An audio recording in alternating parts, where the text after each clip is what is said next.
one of the first lessons I learned in 1966. A friend of mine had retired from a company, took all of his life savings and bought a stock with it. And he was in some type of arbitrage program with the convertible bonds, and there was no way he could lose money, and sure enough, you know what happened. All of his money, which is like $600,000, went down to about $2,000. The stock was Curtis Publishing. And this warped this man, and he died, you know, not only impoverished, but I mean just twisted mentally, all because he was too bullheaded to use a stop. Oh, it'll go up. I know it'll go up. I got this all figured out. Oh, yeah, real smart guy. Real smart guy. You can outsmart yourself in this business real easily. He ended up living in the basement apartment of his father-in-law's house when he was 66 years old. And he was so warped that he'd go to newsstands with what meager amount of money that he had and buy, Curtis Publishing published Saturday Evening Post, buy copies of the Saturday Evening Post to make it look like the magazine was really in demand. That's how warped he became. Not because the deal went bad, but because he didn't use a stop. I've had 6 friends of mine commit suicide trading. All 6 of them had one thing in common. They didn't use stops. It's real easy to use a stop. Just place it. And I know most people say, well, I'm going to use a stop. They call it a mental stop. And that's a great name for it, because if you use a mental stop, you'll become mental. You really will. You'll become a mental case. You've got to place your stops, place them in the market, walk away from it, limit your loss. And this probably is a little redundant to you, but it's so terribly important, because I don't want to have more friends commit suicide. I've seen enough of that. I've had a belly full of that, believe me.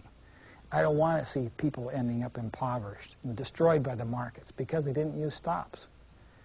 So I'm just banging that over people's heads that you've got to use stops. You've got to actually place them in the market. And let me share this with you. In my own trading, I've had as many as like a couple thousand, 2,500 bonds on at a time, and I've seen markets go within one tick of my stop, and the stop is on the floor. It's a known stop. In my advisory service, I don't know if any of you have noticed this or not, but we've repeated it. Well, we had just this week, we had a market go within 1/2 tick of one of our stops, and then went right back up. That's not an unusual occurrence, and I've got a lot of subscribers that they don't necessarily go for your stop. Don't get this mind game going, oh, they're going to see my stop. Place your stop. That's your defensive mechanism. That's your shield. If you get stopped out, you got stopped out. Yeah, that goes with the territory. But if you don't get stopped, if you can't get stopped at because you didn't place it, who knows where you're going to end up. You're going to be crying and praying, literally praying to God that you can get out of the market, and you won't be able to. Yeah, and I've done that, I know. So make certain you use stops, and that they're real, that they're placed, that they're not a desk stop, they're not a mental stop. Real important position is never add to a losing trade. Never add to a losing position. I've done that. I did that in a crude oil. It was propane. Propane. I bought some propane, and I had pretty nice profit in it. It pulled back a little bit, and I had a little loss in it. I'll average my loss. So I bought more propane.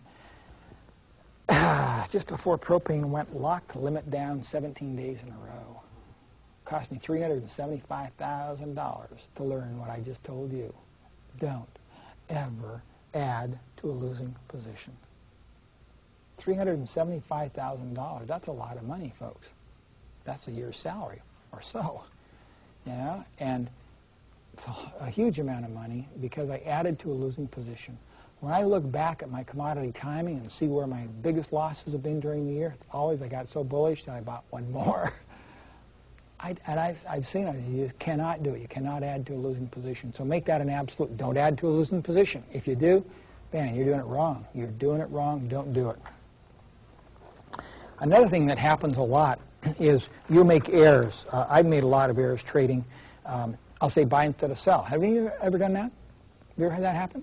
Yeah. If you trade very much, it'll happen. Oh, I thought I told you buy. No, you said sell. I said sell? I meant buy. Or better, I got a great broker. I'll come say, sell 500 at the market, and he'll call me back and says, you bought 500 at the market? And I say, thanks. He said, but you said sell, didn't you? He said, but I knew you meant buy. So, yeah, it depends on your broker relationship.